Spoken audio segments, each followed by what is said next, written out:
Pra Allahu subhanahu wa taala nëpërmjet këtij adhurimi, që është agjërimi, kërkon që njeriu të edukojë shpirtin e tij, nefsi, pra Zoti xhelal në Kur'anin e tij famlar të thuaj inna nafsa la amaratun bisu, më të vërtetë që nefsi i njeriu, domethënë shpirti, egoja e tij, çfarë bën e urdhëron për keqen. Njeriu për nga natyra është për nga e mira, anon tek e mira.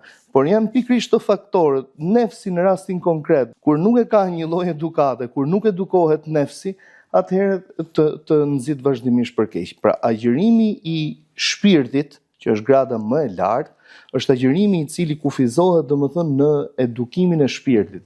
Dhe shpirti është pastaj që i përcjell mesazhet të gjitha gjymtyrëve të trupit, dhe këtu kalojmë në agjërimin e fizikut, ose ajo që thot ndryshe profeti sallallahu alaihi wasallam, kush nuk e praktikon gënjeshtrën, të vepruarit me të, pra çfarë janë këto? Këto janë virtyte të mbjellura tek njeriu.